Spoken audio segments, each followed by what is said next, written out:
Hello friends, I CMA Sangeet Saurav has came up today with latest government job notifications in Engineering Projects India Limited.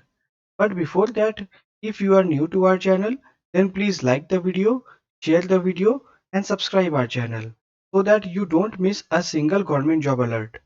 Telegram channel link has been provided at the description of this video. Please join the Telegram channel to receive latest updates on government vacancies. साथ ही साथ video के description में ईपीआईएल की recruitment notification डाल दी गई है। Let's start the video.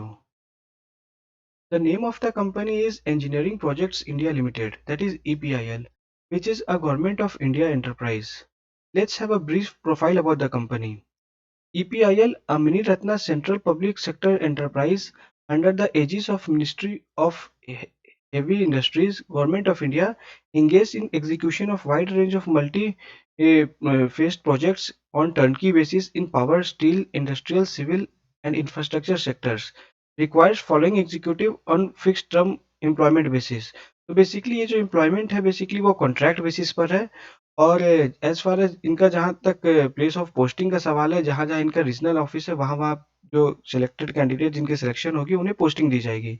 तो इनका रीजनल ऑफिस है बेसिकली मुंबई, कोलकाता, चेन्नई, गुवाहाटी, भुवनेश्वर और कॉर्पोरेट ऑफिस न्यू दिल्ली। तो यहाँ पे पोस्टिंग दी जाएगी for a period of 2 year extendable maximum up to 4 year having qualification and experience as detailed below. Friends, थोड़ी सी ये जो आई है आपकी देखें वो सारा ब्लर आई है, वो बिल्कुल क्लियर नहीं है। बट इन्होंने वेबसाइट में ही जो इन्होंने जो डॉक्यूमेंट जो रिक्रूटमेंट नोटिफिकेशन जो इन्होंने अपलोड किया है वही बिल्कुल इस तरह से ब्लर है। मैंने लिंक में रिक्रूटमेंट नोटिफिकेशन डाल दिया है, तो काइंडली इसमें थोड़ी सी आपको देखने में तकलीफ हो सकती है, बट मैं सारी चीज़ों को जो भी हमारे से रिलेटेड है, फाइनेंस रिलेटेड, मैं सारी चीज़ आपको बता दूंगा।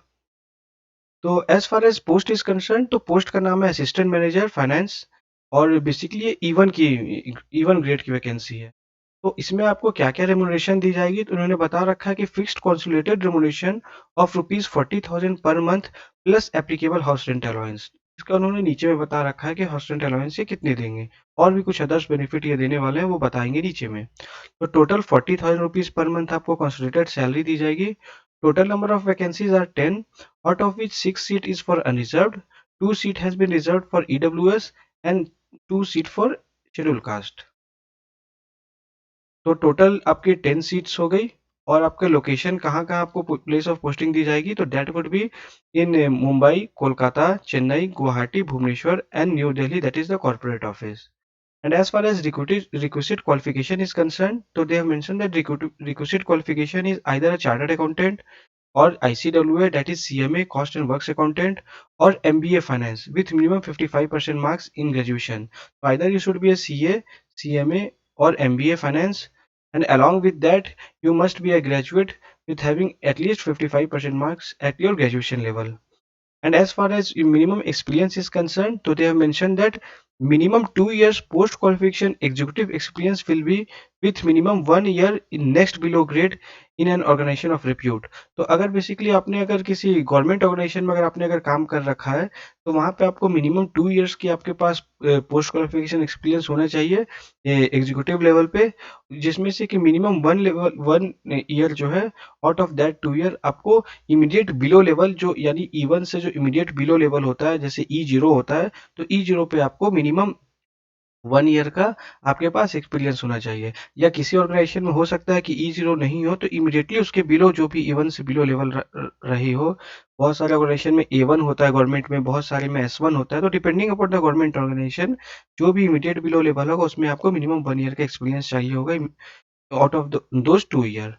और अगर आप गवर्नमेंट एम्प्लॉयमेंट में अगर आप नहीं हो, if you are in a private employment, in that case they have mention in case other than government organization, the gross drawn remuneration should not be less than rupees 3,60,000 per annum in his her last current organisation. तो basically उन्होंने बोला कि अगर आप अगर government employ नहीं हो, अगर आपने किसी प्राइवेट ऑर्गेनाइजेशन में अगर आपने काम कर रखा है, in that case your gross salary should not be less than rupees 3,60,000 per annum, that is आपका मिनिमम 30,000 रुपीज पर मंथ से कम की ग्रॉस सैलरी नहीं होनी चाहिए। If your salary is less than 30,000 per month, gross salary is less than rupees 30,000 per month, in that case you are not eligible to apply for this post. और as far as upper age limit is concerned, तो upper age limit 32 years है unreserve के लिए, और age relaxation as per government of India rules जो है उस हिसाब से मिल जाएगी। जैसे कि अगर आप ओबीसी से बिलोंग करते हो तो 3 ईयर्स की एज रिलैक्सेशन है, मतलब कि 35 ईयर्स हो जाएगी, और एस टी एस सी की 5 ईयर्स एज रिलैक्सेशन है, तो ये बढ़ के 37 ईयर्स हो जाएगी, और पीडब्ल्यूडी के लिए 10 ईयर्स है, तो ये 32 ईयर्स बढ़ के 42 ईयर्स हो जाएगी।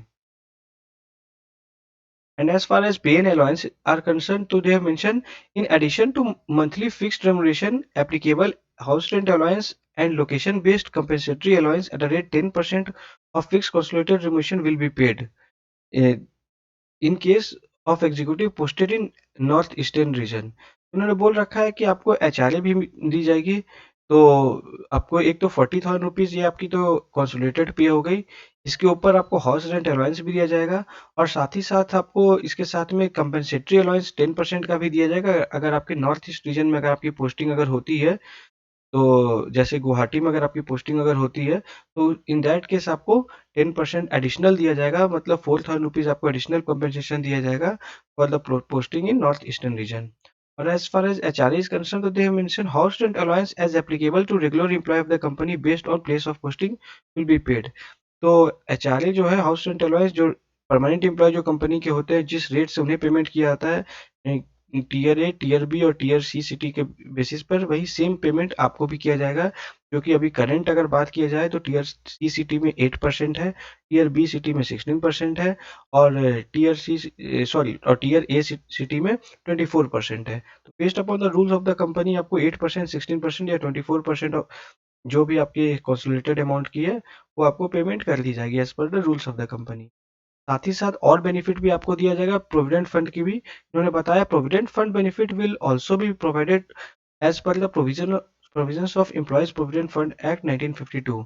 इन्होंने बोल रखा है कि EPF and miscellaneous provisions act 1952 के तहत आपको पीएफ की भी आपको बेनिफिट दी जाएगी, आपके सैलरी से पीएफ रिडक्शन किया जाएगा, और सेम अमाउंट एम्प्लॉयर कंट्रीब्यूट करेंगे जो कि आपके पीएफ अकाउंट में क्रेडिट कर दी जाएगी। इसके साथ ही साथ इन्होंने मेडिकल फैसिलिटी भी इन्होंने बता रखा है कि वो भी एम्प्लॉयज को दिया जाएगा। तो इन्होंने बोला कि the executive will be provided self medical insurance coverage. The employees have to take on their own self medical insurance from the insurance company. However, she will be entitled for reimbursement of maximum premium of rupees 3,000 per annum। तो इन्होंने बोल रखा है कि आप खुद से employ जो है जो जिनकी सिलेक्शन होगी वो खुद से आप मेडिकल पॉलिसी आप ले लो, और up to maximum 3,000 rupees per annum company आपको रिइम्बर्स कर देगी। और as far as experience is concerned, तो इन्होंने बता रखा है कि फाइनेंस डिसिप्लिन में experience of serving in government, semi-government, public sector undertaking that is PSU, commercial organization और construction और इंडस्ट्री इज रिक्वायर्ड। तो इनमें से आपने अगर कहीं पे भी अगर काम कर रखा है तो फिर in that case you are eligible to apply for this post. Either आपने किसी गवर्नमेंट ऑर्गेनाइजेशन में काम कर रखा है, या सेमी गवर्नमेंट में काम कर रखा है, या पब्लिक सेक्टर अंडरटेकिंग में काम कर रखा है, या किसी कमर्शियल ऑर्गेनाइजेशन में काम कर रखा है, या फिर किसी कंस्ट्रक्शन इंडस्ट्री में अगर आपने काम कर रखा है, in that case you are eligible to apply for this post. और इन्होंने बता रखा है कि he she should possess wide experience in managing fund cash flow, annihilation and maintenance of accounts in line with provisions under Companies Act 2013 and applicable accounting standards, direct and indirect taxation matters with exposure to labor cess, GST, etc. Budget preparation, budget control, project evaluation with regard to project viability and financial control, presentation capabilities and handling of audit activities. In addition, she should have experience in liaising with banks, statutory bodies, audit agencies, tax authorities, and various ministries. Working knowledge of SAP will also be an added advantage. For all posts in finance and basic SAP working knowledge is required in the in the areas specified above. तो basically उन्होंने बोल रखा है कि basic आपका जो finance function जो है वो बेसिक आपने जो 2 साल जो आपकी एक्सपीरियंस मांगी गई है इस पोस्ट को अप्लाई करने के लिए, तो वो बेसिकली आपको बेसिक जो अपनी फाइनेंस फंक्शन जो डिस्चार्ज होती है उन सारी चीज़ों की आपके पास नॉलेज होनी चाहिए, जैसे कि कंपनी लॉ रिलेटेड मैटर हो गई, कॉस्टिंग रिलेटेड मैटर हो गई, accounting standard, Indians finance related, accounts related matter हो गई, या फिर बैंक्स ऑडिटर्स, इन सभी के साथ आपकी लाइजनिंग हो गई। तो बेसिक आपके पास इन सारी चीज़ों की आपके पास इन नॉलेज होनी चाहिए।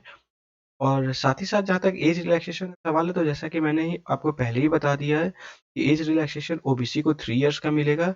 यानी ये जो पोस्ट जो आपकी 32 इयर्स की थी, वो ओबीसी आप 35 इयर्स की हो तो भी आप भर सकते हो। अगर आप एसटी-एससी अगर आप हो, इन दैट केस आपको 5 इयर्स का मिलेगा, तो आप 37 इयर्स की हो तो भी भर सकते हो। और अगर पीडब्ल्यूडी हो तो आपको 10 इयर्स का एज रिलैक्सेशन मिलेगा। मतलब अगर आप 42 इयर्स के भी हो तो भी आप अप्लाई कर सकते हो। एंड और आपको जैसे कि आपको अप्लाई करना है, तो इसके लिए उन्होंने बता रखा है कि eligible and interested applicants are required to apply online through EPI website recruitment section, that is www.epi.gov.in. No other means mode of application will be accepted. The registration is open from 9 a.m. on 20th of June 2023 till 5 p.m. on 5th of July 2023. तो इन्होंने बता रखा है कि ये online mode से आपको application आपको भरना पड़ेगा, ऑफलाइन मोड एंटरटेन नहीं किया जाएगा। और ऑनलाइन एप्लीकेशन का लिंक ऑलरेडी इनएक्टिव हो चुका है, जो कि मैं रिक्रूटमेंट सेक्शन में जो कि मैं डिस्क्रिप्शन सेक्शन में मैं डाल चुका हूँ। तो आप वहाँ पर जाके आप इसे अप्लाई कर सकते हो। और last date of application is 5th of July 2023। और साथ ही साथ इन्होंने बोल रखा है कि before registering the applicant at EPI website, the applicant should possess the following. ये सारी चीज कैंडिडेट्स के पास होनी चाहिए इन ऑर्डर टू अप्लाई। तो पहले आप इन सारी चीज़ों को आप रेडी कर लो, एक फ़ोल्डर में डाल लो, और उसके बाद फिर आप जाके अप्लाई करो। तो आपके पास एक वैलिड ईमेल आईडी होनी चाहिए, और साथ ही साथ आपके पास scanned copy of latest passport size coloured photograph होना चाहिए। That should be basically in JPG format, and the total size of that photograph should not exceed 40 KB and 30 KB respectively. तो फोटोग्राफ के आपको 40 केबी से ज़्यादा नहीं होनी चाहिए, और सिग्नेचर आपका 30 केबी से ज़्यादा नहीं होना चाहिए, नहीं तो फिर वो फ़ोटो आपका अपलोड नहीं लेगा। साथ ही साथ personal details like date of birth, contact details, address details, category details अगर आप किसी रिजर्व कैटेगरी से बिलोंग करते हो, ईटीसी। और इन्होंने बता रखा है साथ ही साथ आप स्कैन्ड कॉपी तैयार रखे रहो।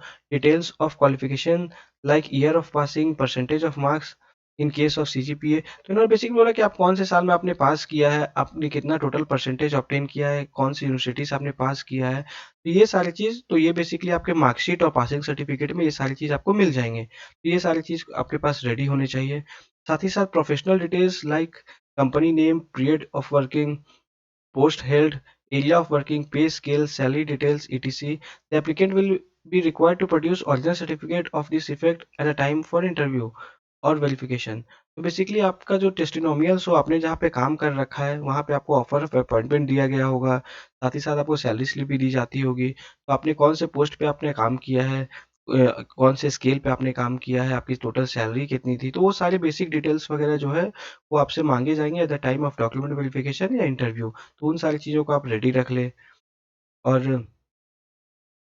साथ ही साथ अपने रेफरेंस के लिए जो आपने अप्लाई किया है एप्लीकेशन फॉर्म, उसके प्रिंट आउट निकाल के आप रख लो कि इन केस अगर फ्यूचर में कोई ज़रूरत पड़ती है तो वो आपके काम में आ जाए।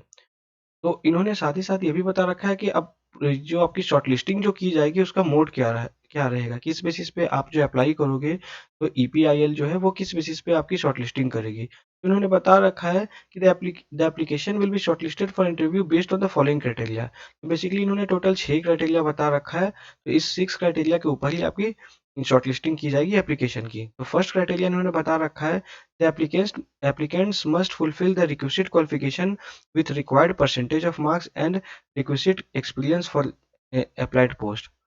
साथ ही साथ इन्होंने बता रखा है, the application will be shortlisted based on percentage of marks secured in requisite qualification in 1:5। तो इन्होंने बोल रखा है कि जो आपके रिक्विजिट क्वालिफिकेशन जो है, जैसे हमारी फाइनेंस डोमेन की चार्टर्ड अकाउंटेंसी या कॉस्ट अकाउंटेंसी या एमबीए फाइनेंस है, जो भी हो, तो आप किसी भी किसी भी प्रोफेशनल कोर्स से आप बिलोंग करते हो, in that case on the basis of percentage of marks आपको 1:5 के रेशियो में आपको बुलाई जाएगी। तो टोटल नंबर ऑफ सीट आप देख सकते हैं यहाँ पर, ये हमारे फाइनेंस डोमेन में टोटल नंबर ऑफ सीट 10 है। तो टोटल 50 लोगों को शॉर्टलिस्ट किया जाएगा for the purpose of interview. तो जैसे अनरिजर्व कैटेगरी के 6 × 5 30 लोगों को किया जाएगा, ईडब्ल्यूएस के 2 × 5 10 लोगों को, और उसी प्रकार से एससी के भी 2 × 5 यानी 10 लोगों को शॉर्टलिस्ट किया जाएगा for the purpose of interview.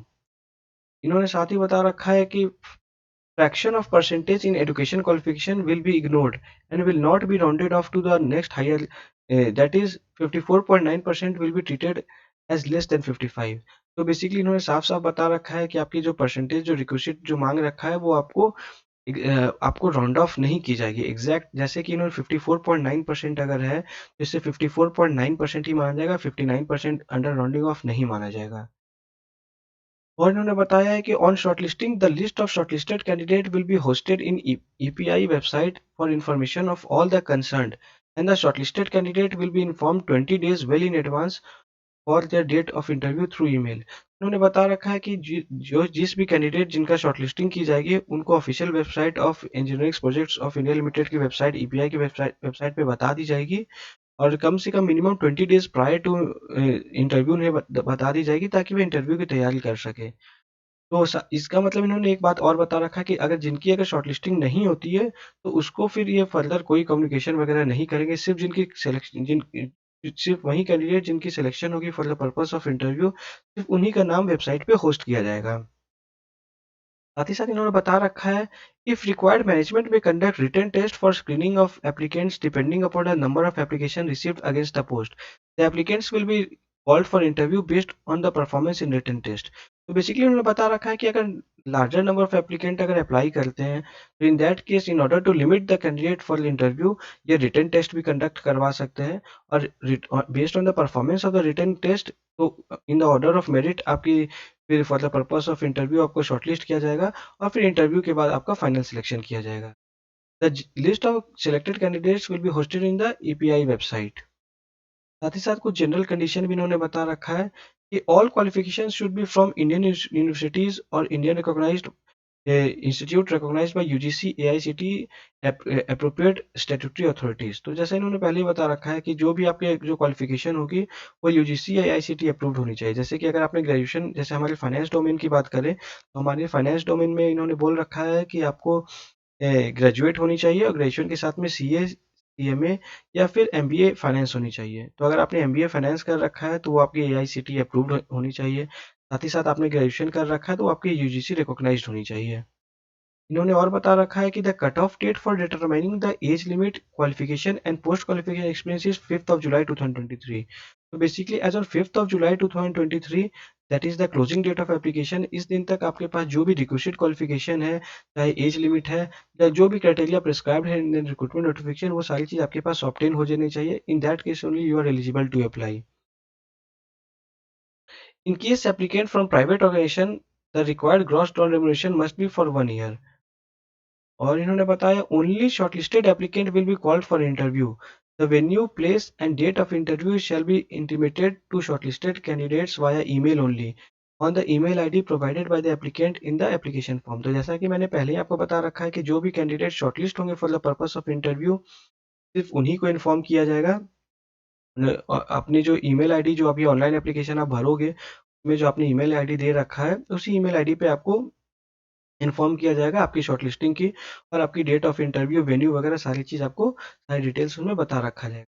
इन्होंने साथ ही साथ ये भी बता रखा कि अगर आप रिजर्व्ड कैटेगरी से अगर बिलॉन्ग करते हो, से अगर आप ST, SC, OBC, PWD category से आप बिलॉन्ग करते हो, in that case the candidate will be required to submit copies of caste certificate, disability certificate issued by competent authority in prescribed format at a time of interview. उन्होंने बोल रखा कि अगर आप एसटी, एससी, ओबीसी या PWD से belong करते हो तो at a time of interview अपनी आप या तो डिसेबिलिटी सर्टिफिकेट या फिर आपकी कास्ट सर्टिफिकेट जो है वो आप प्रोड्यूस करोगे टू ईपीआईएल। हालांकि अगर आप ओबीसी या ईडब्ल्यूएस से बिलोंग करते हो तो इसके लिए इन्होंने बता रखा है इन केस ऑफ ओबीसी और EWS the certificate should not be older than 6 months and 1 year respectively from the date of issue of certificate at the time of filing of application form। तो उन्होंने बोल रखा कि at the time of filing of application form आपकी जो certificate होनी चाहिए OBC की that shouldn't be older than 6 months and the certificate of EWS that shouldn't be older than 1 year। तो ही आप एलिजिबल होगे इस पोस्ट को आप अप्लाई करने को। उन्होंने और बता रखा है कि applicant having work experience in private sector organisation will be required to submit experience certificate on the letter head of the company having details of the company. उन्होंने बता रखा है कि अगर आप प्राइवेट ऑर्गेनाइजेशन में आप काम करते हो तो अपने आप एचओडी से आप अपने आप एक सर्टिफिकेट आप उनके जो आप जो ऑफिशियल जो हेड होगी लेटर हेड जो होगी कंपनी पे उसमें आप सर्टिफाई करा के आप अपने एक्सपीरियंस जो है वो आप लिखवाओगे साइन करवाओगे ड्यूली कॉम्पिटेंट अथॉरिटी से कि आपने इस ऑर्गेनाइजेशन में सच एंड सच पीरियड के जिस भी पोस्ट पे आपने काम किया हो वो सारे बेसिक डिटेल्स वगैरह देके आप अपने एक्सपीरियंस सर्टिफिकेट वो आप रखोगे, जो कि eight the time of interview आपसे वो इन ओरिजिनल मांगा जाएगा। उन्होंने और बता रखा है कि all correspondence to the applicants will be made via email on the date on the email ID provided by the applicant in the application form, and any communication corrigendum notification related to any post of this advertisement will be uploaded in EPIL website only. No other modes of communication will be adopted. तो उन्होंने बता रखा है कि आपकी जो भी आपकी चाहे शॉर्टलिस्टिंग हो, चाहे रिटन एग्जामिनेशन हो, कुछ भी डिटेल्स हो, वो आपके आपने जो ईमेल आईडी जो आप eight the time of filing of application आप जो प्रोवाइड करोगे, उसमें आपकी डाल दी जाएगी। साथ ही साथ अगर इस रिक्रूटमेंट नोटिफिकेशन में कोई कॉरिजेंडम आती है, कोई एडेंडम आती है, कोई अमेंडमेंट आती है, तो वो आपके जो ऑफिशियल वेबसाइट जो ईपीआईएल के है, वहाँ पे फ्रॉम टाइम टू टाइम आपको अपडेट कर लिया जाएगा। और लास्ट चीज उन्होंने बता रखा है कि और eligible applicant are required to go through the detailed advertisement carefully to clear the doubts queries before applying. तो बेसिकली आप ये रिक्रूटमेंट नोटिफिकेशन को आप देख लो, पहले अपने आप को एलिजिबिलिटी क्राइटेरिया को आप देख लो, अगर आप एलिजिबल हो रहे तो ही आप इसे फॉर्म भरो। और फिर भी अगर आपको कोई क्वेरी अगर आ रही है जिसमें कि अगर आपको क्लैरिटी नहीं है, तो in that case they have inform that आप क्वेरीज जो है वो आप ईमेल आईडी epico@epi.gov.in, तो इस ईमेल आईडी पे जाके आप उन्हें मेल कर सकते हो। और साथ ही साथ आप चाहो तो आप इन्हें कॉल भी कर सकते हो, कॉन्टैक्ट कर सकते हो।